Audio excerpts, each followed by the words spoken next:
What's good, world? It's your girl, Sheneta Nicole, here setting the tone. We are at WPKN, and today introducing Down Black Dojo. Tap, 1, 2, 1, 2. So my name is Jacques, legal name obviously Jacques Morency, artist name Abway, and that's shortened for African by way of Haiti. We'll get into that a little bit more because we got to get into the genius of this man coming up with the name, but and I'm a purchasing agent. I work in the packaging food industry, and we're trying to make it happen, trying to make the dreams come true and live out our dreams. So yeah, that's all it is.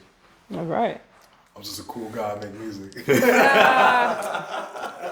Do not be. This is not the modest time. No, that's not the time. You know how they say sometimes it's like, can we have a volunteer? Or I'll pick a volunteer. No, you gotta let them know. Let the people know. All right, so check it. Get on your writer bag right now. Come on. My name's Matteo. Legal name is Matthew. Last name's Baker. And a true provider for the art. You know what I'm saying? And I started off making music in middle school. We connected in college, and it's funny. We went to school at the same place that our paths started on the same journey, but I kind of like stayed, and I found it up. I got my career through there. So, it was like one of those things. I had no idea what I wanted to do. Ended up going through the school system. Ended up working through the school system. So it's like, got to give back. Got a lot of blessings. Got to give it back. Yes, sir. Going through to work through. That's a good. That's a framework. That's a framework. I want to read the book. Okay. No, seriously. That's why I wanted to get in his writer bag. Right. Just gonna play it off like you're not a writer. Like, come on now. No, for real. Yeah, I forgot to say I'm an English major as well. English. Let them know. I'm working on my master's right now. I'm almost done. Mm-hmm. I got a bachelor's in English, associates in English, and then master's is on its way. So please understand, this is a writer, okay? A writer. A writer. By degree, by bars, by lyricism, profession. Degree and everything, all of it. All right. Yeah. So, the author of the vision, the creation, the brand. Let's talk about the Matteo M.O.T.U. and how we got to be to Down Black Dojo. What was the moments, the defining points? How did we get here? Like the Tony Braxton song. So, how it started was, it was all a dream. It was all. It really was all a dream, though. Like, he had been sending me beats for a long time, and I was just like, yo, let's come together. And we put together a business plan. Before we move, we come up with a plan, and he's the one that really initiated that kind of frame of work. Write it all down on a vision board and just watch it come into fruition. Take all the necessary steps, and we did that. We got a business for our music, and we put in a lot of hard work and time, and really navigated the project. And one thing that we're big on is letting creativity flow, not trying to condense it or not let it be its truest form. And we bounce that off of each other. Just have fun, do your thing. You know what I'm saying? Very rarely do I make edits to beats and stuff like that. No, we gotta get into the first edits that was ever made. But go ahead, go ahead. Yeah. But we gotta get. We got two perspectives of the beginning. I'm here to hear both. Yeah. No. We bounce off of each other a lot. And then you was like, yo, our group name, my name, my street name is Matteo. Family and friends going out call me Matteo. And I was like, yo, that's my artist name, you know what I'm saying? It's my name, but it's not at the same time, The familiarity is there. And he was like, yo, Master of the Universe. How can I shorten that down? He's like, M.O.T.U, M.O.T.U. Matteo X M.O.T.U was formed, and that's what our company was established on, creativity, roam and be free, and still get the business done. Yeah, that's Yeah. And they're also collaborative effort. It was very important, a huge cornerstone of the company and the brand and everything. Like Teo said, we bounce off each other all the time, and the Matteo X Motu, the original name, was meant to kind of encompass the collaborative because it was Matteo, and you have the X, and then you have the Motu, so it was like kind of a framework for the collaborative effort that we both bring to the table, and then are able to, transmute energy and, create those pieces of art. We did run into some trouble when we went to trademark the name. The lawyer let me know that it wasn't gonna happen because there was already a M.O.T.U out here. And she was just like, yo, you got a 50% chance of this going through at the patent office. I would not recommend going through with that. Oh. First lawsuit would have been somewhere around like $900. No, First fine or something like that. No, it wasn't. Like It wasn't going to be a desist? fine though. We could have paid. We could have paid. We could have paid to register the patent. Okay. And then $900. If it came back with a dispute, it would have cost $900 for the lawyers to actually do the paperwork and then continue the whole thing. Yeah. And she was just like, "Yo, I don't recommend it. It's very, very not likely that this is gonna go through." Okay. And then it was a hit, and I'm on the phone with her, and I'm like, "Yo, we can't use the name, man. We can't use the name." And then we're just like bouncing around, and then that collaborative effort came again, and I recognized that he's the writer, so I passed the ball to him. I was like, "Yo, let's get a new name. Just come up with a new name. Let's get a new name." And he works on it. He's like, thinking and thinking and thinking, and then he comes back to me and he goes, "Yo, I got it." And then I'm like, "Yo, what is it?" He's like, "Down Black Dojo." And I'm like, holy shit. This man did it again. It was a few other names that we ended up not using, but I just want to focus on the Down Black Dojo because it was it. And then there was a period of deliberation because at first it hit, but I don't know if I'm going to make sense, but it hit and then it didn't at the same time. Because it was just like, it's a new thing, right? And Matteo X Motu was still in my mind. So it was like kind of like conflicting between the two. So I couldn't really absorb that new name. But once I let go of the old name, I was like, okay, we can't use that anymore. We got to figure out a new one. And I started saying it over and over in my head. And I was like, that's the one. That's the Down Black Dojo. And then the story started formulating in my mind because I was just like, okay, so a dojo is a place of learning. It's like an institution in the Japanese culture. It's a place of learning. It's a place where you come and form your skills and whatnot. And that's literally what we've been doing for the past 3 years. Right. Literally forming our, working on our craft. Me just finding the best way to express myself on a sonics perspective, and him finding the best way to express himself over the sonics that I make. And it was just like, yo, that makes sense. And then another layer came in when I shortened it, and I was like, it's DBD. So it's literally like something that can that's catchy. You see what I'm saying? It was like, you could like, yo, the DVD, are you down with the DVD? Or you like, what I'm saying? So it was just, man, the layers kept piling on, and it just finally settled. And I was like, yo, that's what it is. It's Down Black Dojo. So, I guess. So I hear a few things, but the first question to the author, sir. So was dojo like you looked for the name, the meaning, or did you already know this word and was looking for a shift in the Matteo X Motu? Well, I'll tell you this. I already knew the word dojo because I did martial arts a lot growing up. Yep. There. Okay. Got it. There you go. That's the ticket. Right. Yeah, and literally, the audience doesn't rarely sees this part of it, but we be fighting a lot of battles to come into the studio and put the story down on the sounds to make the sounds. There's a lot of battles happening off screen. I don't know if I could say that, but yeah. Yeah. I mean, that's the collaborative part that I was bringing in, And then one very important thing about the collaboration that, we would like people in general to understand is that it has to start with respect.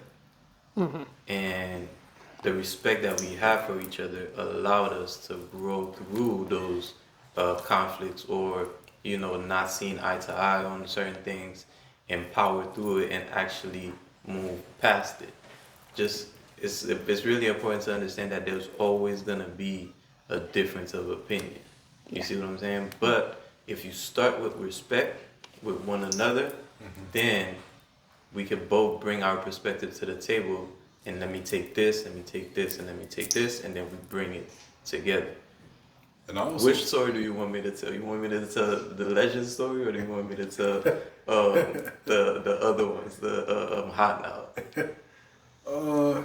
The fruits of Down Black Dojo. Come on. I think Hot Now. Hot Now? Okay. Hot Now, definitely, yeah. Hot Now, okay, all right. So this is where I learned. I mean, the growth, right? Oh, you gotta let them know where Hot Now is. Hot Now available on all the platforms, Spotify, Apple, not Apple Music yet. We're working on it, but Amazon, Spotify, anywhere that you get your YouTube.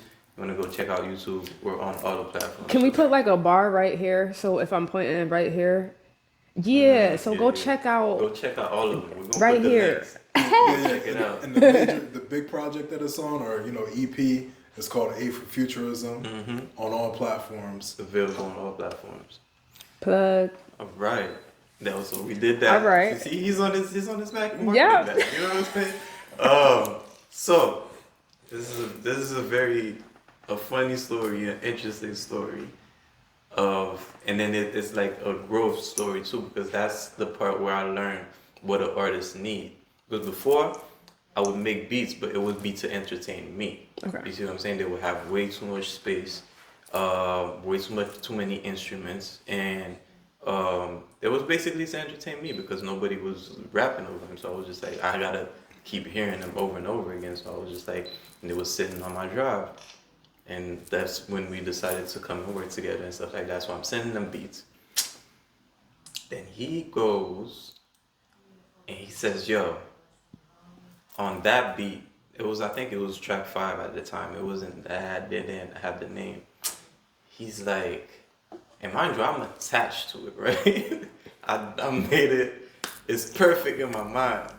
He's like, yo, I'm gonna need you to make the hook part the verse part, and make the verse part the hook part. And I'm like, you want me to change that? He just asked me to change the whole thing. Just reshuffle. You know how you play dominoes and you just shuffle the whole shit? Yeah. He just asked me to shuffle the whole thing. But like mid-game. Mid-game. Oh. And I'm like, okay. And I'm mad, right? At that point, I'm like, yo, I can't believe this man just came in and messed up my shit like that. And I'm doing it and I'm rearranging everything. I'm like, fine, all right, go ahead. Just fine. All right, you're going to mess it up anyway. Fine. We get into the studio. Well, no. You missed one part. Not only did I ask you to reshuffle and rearrange it, I got a beat that you sent me a minute ago. And then he asked me to add that. And then he asked me to cut it in half. Right? Oh. He asked me to cut the original instrumental in half. He was like, yo, I need you to add that part to the beat. So it was like a whole nother beat he made, like... Yeah, and he asked me to merge the two. But, okay, I'm going to just let the world know that's one of his specialties on tracks. So it's not out of left field. You got to know why. I wasn't you're great. Of the genius of that he had, okay. Where he saw, right? And then we go into the studio, and I'm like, I'm listening. And then the beat comes on, and he does his little pre-warm-up stuff. And he goes, hot now, and I'm like, oh, shit, okay. That makes sense. Because the heaviest part of the beat was, in my mind, was supposed to be the verse. And then the emptiest part, in my mind, the way I had made it, was the hook. And he just asked me to switch the whole thing. And then on the hook, he did the hot now thing, and then as soon as the verse part came in, and then he gave me that laid back, it's playing games, but it's far from me. I don't waste a penny because it's all on me. Own all the stress because his life ain't free. And I'm like, oh shit. I get it. And then now I'm just like, okay, I'm not mad anymore. I'm like, okay, I get it. Right. And then it's at that point I'm starting to understand, okay, the instruments a lot of instruments were mostly to entertain me. So if I'm making a beat for an artist, it has to be less instruments, right. But I have to find a way to give the artist space to do what they're gonna do, and that's a good lesson for any producer out there. Mm-hmm. You really have to like leave space for the artist to do their thing. You see what I'm saying? And this is just really striking a balance between making it too bare and making it too heavy. So it's just like kind of finding that middle ground of obviously allowing yourself to express yourself and, you know, putting in what you want to, but also leaving some space because they need some space to come in and interpret and whatever. And that was a good lesson, and that carried on over a lot of the beats that I made. So that's the lesson, and then the collaborative effort came, tying it back to the collaborative, right? It was the respect that I had for him, not fully knowing what was going on, but I was just like, okay, I'm gonna do it just because you asked me to. You see what I'm saying? Right. Still, you know, salty as hell as I'm doing it, but afterwards I'm like, okay, I get it. Now we can, you know what I'm saying? But right. It started with the level of respect that we both have for each other's art, and then seeing, all right, so we can put that to the side, put our egos to the side, and be like, okay, so you want me to do this? I'm not sure why, but I'm gonna do it. You see what I'm saying? One thing I add to that too is trust, because picture if I put him through all that, making him change one of his favorite beats, making him take another beat he sent me a couple of years back, and adding it, splicing it together with the new beat, and it's just like, just picture if I didn't do anything with it, had him do all that. Mm-hmm. Right. He got every reason to be upset. Yeah. You know what I'm saying? Absolutely, I get it. The hard work was not wasted. Yes, sir. Yes, sir. So I think, you know, for this first round, we got through all the main points. You know, the creation of the brand, the transition, the start, the representation. I just want to not blend it all together, but make it clear for the people. So we know what Doja is, okay? Down Black Dojo, the DBD, right? So where did the Down Black, where is this coming from? Do you have a black belt? First question. No, I don't have a black belt. Black belt coming soon, all right? Coming soon. But it came back, the name resonated with me because down, like, as in, are you down with the cause? Okay. You down with the movement. Black is because, like, you know, that's what we are. Black owned business, black owned company. That's what we represent. Black culture. And then the dojo, just like we train in. So it's like we're training in and outside of the booth. So it's like Down Black Dojo. All right. And the name was just like catchy. It's like, it's provocative. It's like Down Black Dojo. Dang. No. No, you did your thing. You ate, bro. And there you have it. It gets the people going. S&M, Sheneta Nicole, WPKN, Down Black Dojo.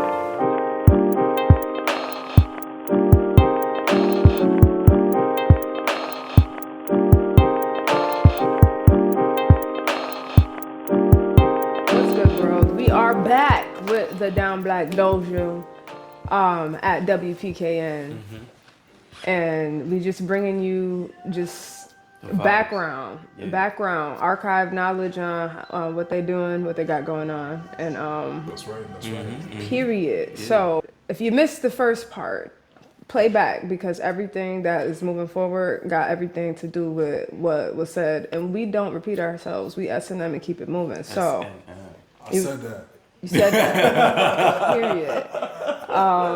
So you guys talked about, some of the decisions that you had to make as creative entrepreneurs, business moves, the name change, the legalities. So let's talk a bit more about full-time employee, maybe Talk about it. non-creative spaces, Talk about it. and the whys of taking these creative initiatives and pursuing like this as a career full-time.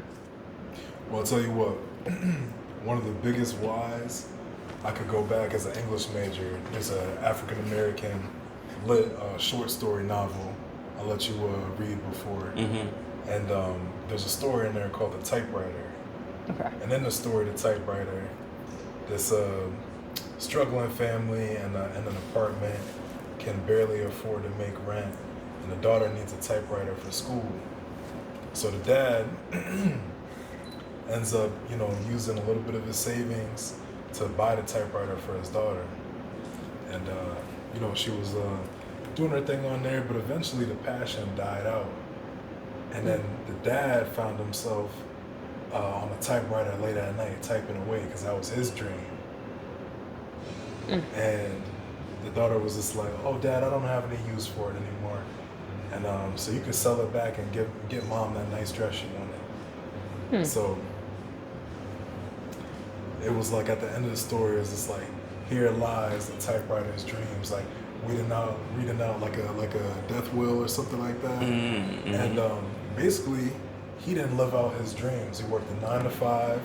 His daughter, he was living vicariously through his daughter's dreams. And so that'll never happen to us. Gotcha. Yeah. You need to tackle your dreams regardless what you have going on. It's a division of time. Put a little bit of time aside. It could be like 5-10 minutes, 30 minutes a day. Whatever you love to do, put it towards that and do what you love to do. Don't try to live your dreams to anyone else but yourself. Absolutely, absolutely. And like you said, right, I want to just piggyback off the time management thing. You see a lot of artists that burn out, and I think that the reason why I think you see a lot of them burn out is because they didn't go through that process. They didn't go through that arduous process of having to balance a lot of things at the same time.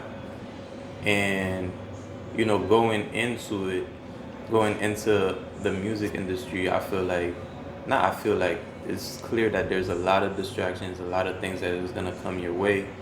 And if you don't already have a structure in place, then it's not really, the pillars are not in place, and, there's fall through, there's cracks and all types of stuff that you're going to fall through. So for me, I want to say that just staying at the 9 to 5 just gave me structure. It just allowed me or forced me to put a structure in place so where I could go in and give my all, because when I'm at work, I'm at work. Right. Matt knows, yo, if you really need me, call me. But if I'm at work, then let me just finish out work, and then at 5, right, I'll call you. Come alive at 5. And then we could talk about it later. But when I'm at work, I really make it a point to take it very seriously, because at the end of the day, I signed a contract to turn over 40 hours of my day, 40 hours of my time for every week to whatever that institution is. You see what I'm saying? So me being according to my principles, I signed the contract, so I owe them that hour, that full 40 hours. I'm there and I'm working, and the being that focused at that actually transfers the skills, also transfer over to what I'm doing now, because the structure is already there. So when I get home, it's not a big deal for me to send an email to a radio station to ask them, hey, we have this new song, you mind, including in your rotation. It's not a big deal for me to reach out to a magazine and say, hey, we're interested in being featured, what are your rates and stuff like that. I already know the language. So that part is already covered. The creative is intuitive. You see what I'm saying? Like Right. that's not going away. But the structure of knowing how to talk to people, knowing how to communicate, knowing how to follow up. You Yep. see what I'm saying? All of that stuff, I feel like we got it from the 9 to 5, because it's easy to just be creative, send an email, not hear back for like 5 days and be like pissed off and like, oh, they switched up on me and stuff like that. No, these people got stuff to do. Right. So if you're really about it, send a quick, polite follow-up email saying, hey, what about, and if you don't hear anything, then you move on to the next one. Right. You see what I'm saying? It's just like those, I think it's those skills and very important skills in the industry, right? I want to like kind of drill down a little bit on the industry part of the music, because it is there, right? It's an industry that puts together pieces and then aligns them and then creates a product at the end. You see what I'm saying? So as a creative, shying away from the word product, shying away from the word marketing, shying away from rates, those words that kind of give you the cringe, Right. doesn't really serve you. You see what I'm saying? Embracing those words and really understanding what they mean really is, I think, the better way the better angle to approach it, and then making it translate to the music. Right. Cause yeah, go ahead. Cause I see it. Like, go ahead, come on. Let's have the conversation. Yeah. I feel like it's a good point. I feel like it's a good point to arrive at, and to actually, the word industry gives everybody a cringe, but it doesn't really have to. As long as you can, because as an artist, what do? You transmute things all the time. So why not transmute the word industry into something else? And I absolutely agree, right? So I'm in this space where I've been thinking about the artist. And it dawned on me that sometimes, like, this is where those defining moments come in. Like, artists normally, in these instances, get managers. They don't have the balance of that. They want to be creative, right? So that's why I'm gonna get a manager. It's always a point that they come to. And then it's like, for people who have that balance, that's literally what the second, like, this is what we're leading to get to. You guys have the balance and the ability to manage. So that is one thing, just to summarize it for the artist folks listening, okay? It's the ability to see that you can manage. And that's why you stepped into, instead of shying away from certain words. So I've noticed that's where it's like, oh, okay, I'm cringing on behalf of the artist now. Right, because I know, I understand. because I'm hearing it from an They're artist's like, perspective. yeah, it's like, but the artists either will get there or they won't. That's Right. kind of like, it's two paths. It's two Yeah. paths. And at the pitchfork, I chose to go down the path of like, I want to understand, all of the this. balance and You know manage. what I'm saying? Yep. Exactly. Because it was just like, I had come to the point where I was so deep into the industry that I'm in right now, the food and packaging industry, that it started to I just started to see it, because I would be talking to vendors and I'm like, this is the same exact thing that I would be doing at a radio station, or this is the exact same thing I would be doing at a magazine, like, pitching something or sending an email. And I got the whole email structure down to be like, yeah, all I have to do is plug in music instead of food. My message to a lot of the creatives, especially the recording artist creatives, is that my point with the industry, just going back to what you were saying there, it's like, yo, a business is a business, right? A business is a business. It's so wild how people kind of like, it's like an on-off switch with artists, right? Strictly artists. It's like, I gotta go to work. They work whatever type of job.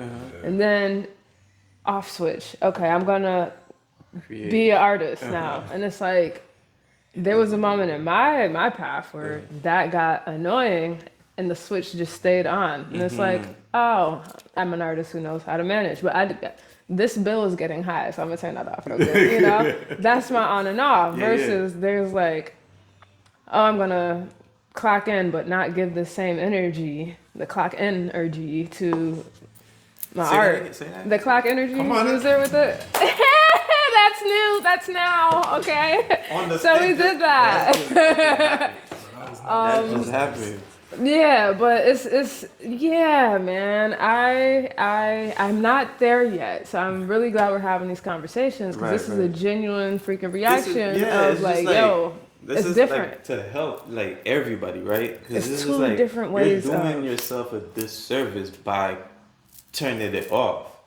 If you have that skill set, if you're gaining that skill set, then apply it to what you're doing. Trust is going to pay off. And if somebody tells you to turn it down or stay in one lane, be mindful of who you're taking your advice from, because you might be the manager. Okay? Sometimes we'll, how can I say it? If you gotta keep the same momentum up the hill as you do with your 9 to 5, as you do with your art or your hobby or whatever you want to call it, your passion. You got to. You can't be telling me you running full sprints up the hill because you getting paid, but not taking it serious because you're not where you're at, where you want to be at for your passion. In order for it to be serious, that business mindset, it has to be the same. It has to carry over. The two got to coincide. They really do. And if you think about it, you're going through artist development because I may be mistaken, but artist development kind of stopped. I think in the late 90s, they did have like, the labels had departments for artist development, but then it was just like, yo, it's not really beneficial for the label to teach you, to develop you, because then you know too much about the business. So it's just like, okay, let me just make some money off of you, and then, you know, just industry, right? Package this one, send it out. Package this one, send it out. Package this one, send it out. You see what I'm saying? The one-dimensional artist is the employee in the industry. And the... Come on, run that back. Yeah. Because it's like, yo, you get bored, right? And then, or you get shut. This is my whole reason of not going that avenue and becoming independent. I've had many conversations this year, and it's like, I know I'm independent, but it's like, do the people know that I'm independent? Or do they think I'm trying to go to mainstream? Because if you think I'm trying to go to mainstream, I'm glad you're tuned in. Because we're not. Real People, Real Radio. We right here. WPKN. You feel what I'm saying? This is it. So the indie route is a thing. It is. It's just that don't shy away from the work. You can't. What? Just don't shy away from the work. You see what I'm saying? And let's go back to the business, because this is really important, right? Yeah. You want to make money from your music, but you don't want to do business or work. You don't say that. Like, so how does it? So and it's not really a mean to like kind of divert the conversation, but it's kind of like we're kind of using this also give you like a sneak peek behind what it takes, the inner workings of it and everything. And also, you know, we want to let you guys know what Down Black Dojo is about. We're about hard work. We're about collaborative effort. We're about respect. We're about peace and love. And all of that translates into what we do, which just so happens to be music. Your creative art could be photography. Your creative art could be sculpting. Your creative art could be cuisine. You could be a philosopher. You could be a thinker. There's literally space on YouTube for people to put their philosophies out. But make sure you not just. Go ahead. This is what this space is for, right? Right. You know, we're creating conversations. We paying attention to philosophies, okay? If it's silly, it's silly. And, you gotta make sure you intercept the right philosophy. You know what I'm saying? Because it's floating out there. You just gotta make sure you refine it, and then you know what you're talking about. Please back it up. Do your research. You also gotta be around some people that are going to hold you accountable. That is important. That's the number one thing. Sometimes, if you're not around the right people that aren't gonna hold you accountable and make sure you honor your word and tell you that song is trash, or that job, is trash, or that philosophy, is trash, then you know you gotta. This is live, guys. This is just that's shout out to Tina B. We outside. Shout out. But yeah, just be ready to hear that. You see what I'm saying? Because it's like, it's not always going to be good. It's a fact. No, there's been some times where we've been in the booth and I was, I had it in my mind, it was going to sound. Oh. He said, wait. I was like, yo, straight up, say that for another song. Yeah. That ain't it, bro. That ain't it. And he, respectfully, respect. I had to let them know, like, that wasn't it. Do another take. That wasn't it. Take two. But yeah, just tying it back into managing your space, managing your time, managing your expectations, just management in general. It's a good, like, once you get at that pitchfork and you make your decision. Of course, you could go ahead and get a manager. But I would suggest at least trying it yourself just to know what the manager is doing. Mm-hmm. You see what I'm saying? Try it yourself to know your particular style and uniqueness.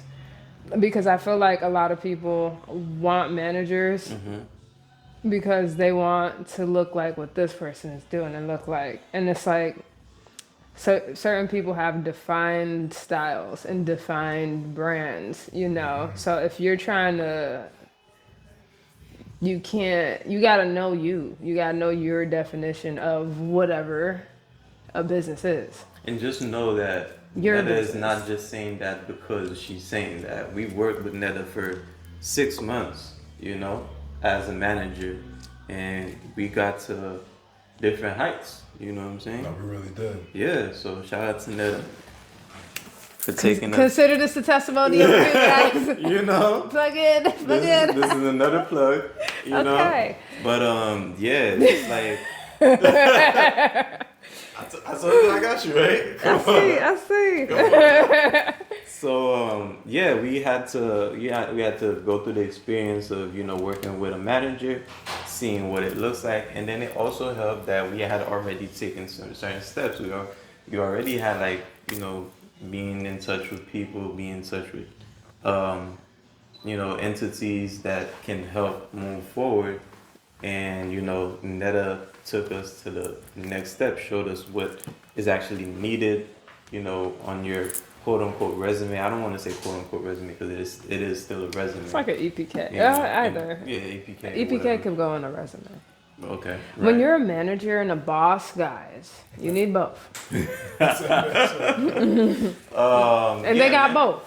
You got both. They got both. So, let's bring it back, right? Know your terms. Don't be afraid of the terms. You know what I'm saying? Don't cringe. Try not to cringe at it too much because they're there. They're not going to go away. And it's in your best benefit to learn them and know what they mean and be able to translate and stuff like that, because I think from my perspective, if you're creative, it's not gonna go away. It's just not. I find myself in front of my drum machine all the time, like pulling stuff out of thin air. And at some point, I just had to trust myself and be like, okay, this is not gonna go away. So I was just like, all right, so this is not gonna go away. Let me refine the business aspect of it. And then, move forward with that. But anytime I get in front of the MIDI keyboard and the drum machine, it just goes. And that's the part where you have to trust yourself too, to be like, I got this. Right. You see what I'm saying? Trust yourself. I'm it. You know, just know that. You know. Period. It's true. You got one? Got some? Oh no. Let it flow. Let it flow. Yeah. Well, I think this was good for segment number 2. Okay. And then, you know, talking about the tapping into full-time creativity, understanding what those moments look like, know your skill sets, know your terms, you know your direction when you're at that fork. So we're gonna take another break and be back